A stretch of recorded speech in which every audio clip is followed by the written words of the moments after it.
Alors en synthèse des activités 1 ou 2 qu'on a corrigées, qu'est-ce qu'on peut dire d'une solution? Eh bien, une solution, c'est un liquide homogène qui est le résultat donc soit de la dissolution d'un soluté, soluté, qui peut être un solide ou un gaz. Bon, en théorie, il peut être aussi un liquide, mais c'est un petit peu plus compliqué à comprendre. Donc pour nous, solide et gaz, en seconde, c'est bien. Qu'on va dissoudre dans ce qu'on va appeler un solvant. Donc, le liquide qu'on va utiliser pour dissoudre ici mon solide ou mon gaz. Soit ça peut être le résultat du mélange de liquides, ou alors le résultat d'une réaction chimique. Voilà, on peut obtenir aussi réaction chimique, excusez-moi, c'est très mal écrit, réaction chimique. Donc par exemple, je fais réagir un morceau de métal avec un acide, j'obtiens une solution d'ion métallique, c'est ce que vous avez fait en collège probablement. Donc une solution, c'est quelque chose qui est important de connaître, et notamment nous, très souvent, on utilisera quasiment que les solutions aqueuses, et donc une solution aqueuse, ça veut simplement dire que c'est un solvant qui est, enfin le solvant qui est utilisé, pardon, c'est l'eau, excusez-moi. Donc il s'agit d'un liquide toujours homogène, dont le solvant est de l'eau. Donc solvant, c'est la même chose que le dissolvant qu'on utilise à la maison. Donc je répète, c'est un liquide homogène dont le solvant est de l'eau.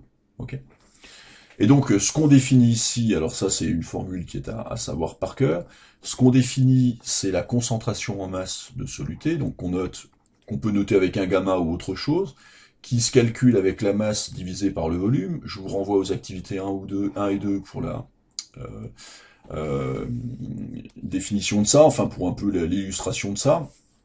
Alors attention simplement ici, M, il s'agit de la masse de soluté, donc qu'on met très souvent en grammes, nous, en chimie, et ici il s'agit du volume de solution, pas du volume de solvant utilisé. Parce que parfois, eh bien, si on prend 1 litre d'eau et puis qu'on rajoute du sucre dedans, eh bien la solution fait plus d'1 litre. Donc on regarde vraiment ce qui est à la fin. Donc le volume de solution qu'on peut peut-être mettre en millilitres, par exemple. On a vu qu'on pouvait mettre ça dans plusieurs unités différentes, et donc mon résultat sera en grammes par millilitre. On peut tout à fait mettre ça en grammes par litre aussi. Enfin, il y a plein d'unités différentes. Allez, mettons ça en litres. Ce sera peut-être plus simple dans les unités légales. Grammes litres, grammes par litre. Ok. Voilà, donc restons-en là-dessus, mais d'autres unités sont utilisables suivant les situations. Si vous regardez vos analyses sanguines, vous aurez probablement des valeurs en microgrammes par litre, parce qu'on a des espèces chimiques qui sont présentes dans le sang en quantité infime. Alors comment préparer une solution? Eh bien c'est ce qu'on a vu dans les activités expérimentales, deux méthodes. Euh, donc la première qu'on a vue dans le TP numéro 5, qui est soit une préparation par dissolution, dissolution.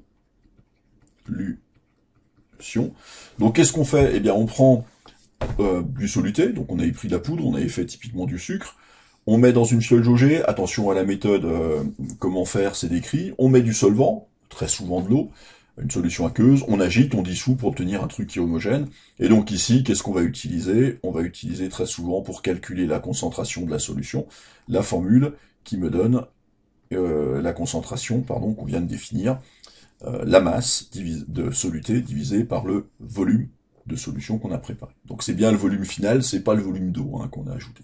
L'eau, finalement, on ne sait pas combien on en met. Ce qui m'intéresse, c'est d'arriver ici jusqu'au ménisque, et donc de savoir combien j'ai mis, quel est le volume, pardon, de solution que j'obtiens à la fin. Soit on peut préparer une solution par dilution. Donc dilution, on va partir cette fois-ci d'une solution qui est déjà toute prête. Donc j'ai un volume V0 d'une solution qui contient une espèce chimique, peu importe, et qui a une concentration ici qui est notée CM0. C'est la concentration de solution mère. Le solvant, c'est toujours de l'eau.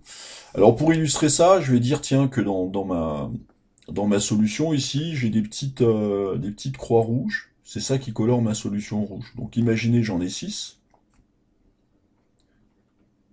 Bon, c'est bien sûr illustré, hein, parce qu'en réalité, il y en a des milliards, hein, il y en a vraiment une quantité assez énorme. Donc j'ai ces petites espèces chimiques qui sont dissoutes, c'est mon soluté. Dans le solvant qui est l'eau, ça me donne une coloration un peu rouge-rose. Donc c'est cette masse ici, M de soluté, donc que j'ai au départ, qui est M0, divisé par le volume V0, ça me donne cette concentration, c'est M0. Quand je dilue, qu'est-ce que je fais? Diluer, c'est ajouter du solvant. Donc ça, c'est important. J'ajoute du solvant. Donc ici, j'ajoute de l'eau. Vous pouvez le noter, hein, ajouter du solvant dans votre cours. Je n'ajoute pas de soluté, je n'en enlève pas. Donc ça veut dire que concrètement ici, poum, j'ai ajouté de l'eau pour monter jusqu'à mon volume V1, mais dans ma solution, j'ai toujours mes 6 petites croix, d'accord? Sauf que qu'est-ce qu'il se passe? 1, 2, 3, je vais essayer d'en dessiner 6 quand même, 5, 6, 1, 2, 3, 4, 5, 6. C'est-à-dire qu'au lieu d'être très concentrées, très proches les unes des autres dans un volume V0, elles sont plutôt éloignées les unes des autres dans un volume V1. Et donc ça va me donner une concentration CM1, qui donne la masse, qui est toujours la même masse, hein, c'est toujours M0, hein, même si je l'appelle M1, j'ai cette égalité, j'ai pas rajouté de matière de soluté, donc M0 divisé par V1, ça va me donner une concentration qui va être inférieure. Et c'est pour ça qu'une dilution, eh bien, ça diminue toujours la concentration. Alors, comment est-ce qu'on va calculer les concentrations finales, par exemple? Eh bien, on va utiliser le facteur de dilution. Le facteur de dilution me dit de combien de fois j'ai dilué ma solution. Donc, je vais, par exemple, diviser la concentration initiale CM0 par la concentration finale. Donc, CM0 sur CM1, ça me permet de calculer le facteur de dilution. Qui est donc par exemple, si j'ai dilué 10 fois, bah, ça veut dire que j'obtiens une solution qui est 10 fois moins concentrée. CM1, ce sera 10 fois plus petit que CM0. Et donc mon facteur vaudra 10. Donc ça, on le verra sur les exercices, et puis on l'a vu en TP. Et ce qui est intéressant, c'est que c'est égal, alors c'est l'inverse, hein, cette fois-ci, c'est égal au volume V1 divisé par le volume V0. Donc grosso modo, imaginez, je passe ici de 1 litre volume V0 à 10 litres volume V1, eh bien j'aurai 10 divisé par 1, ça me donnera un facteur de dilution de 10. J'aurai dilué ma solution 10 fois. Donc si j'avais ici 1 gramme par litre, eh bien ici j'obtiendrai 10 fois moins 0,1 gramme par litre. Voilà comment ça fonctionne. Donc ça, c'est des petites choses qui sont à savoir et savoir employer sur des exercices. Vous en trouverez dans votre cahier texte, hein, des exercices qui sont réalisés. Le TP5, pardon, me permettait de vous introduire quelque chose qui est une des manières de déterminer la concentration d'une solution. Donc on avait vu dans le TP, dans un des premiers TP, le TP4 je crois, que on avait réalisé, d'ailleurs je me suis peut-être trompé, ouais c'est plutôt le TP6, excusez-moi ici, corrigé, hein, c'est pas 5, c'est 6, donc dans le TP5 on avait vu qu'on pouvait utiliser un petit appareil qui s'appelait un réfractomètre pour déterminer la concentration en sucre. Ici, on peut le faire par étalonnage, notamment quand on a une solution colorée. Donc quel était le principe? C'était de faire une gamme étalon, donc avoir des concentrations de plus en plus élevées, puis de les mettre côte à côte. Donc nous, on avait fabriqué 3, mais on peut en fabriquer plus. Donc évidemment, il faut que la solution soit concentrée pour pouvoir analyser ça. Et donc qu'est-ce qu'on voit? Plus la solution est concentrée, plus la couleur est importante. Donc là, évidemment, c'est des gammes étalons qu'on a fabriquées, on connaît la concentration de toutes ces solutions. Et donc, qu'est-ce que je vais faire ensuite? Eh bien, je vais prendre ma solution inconnue et je vais comparer. Et donc là, je vais peut-être m'apercevoir, si je compare, que je suis quelque part entre CM3 et CM4. Et donc, qu'est-ce que ça veut dire? Ça veut dire que la concentration de ma solution inconnue, elle est comprise quelque part entre la concentration de la solution numéro 3 et la concentration de la solution 4. C'est ce qu'on appelle de la colorimétrie. Donc on sait qu'il y a un lien entre la couleur d'une solution et sa concentration, et donc en comparant les couleurs, on peut obtenir une idée de la concentration.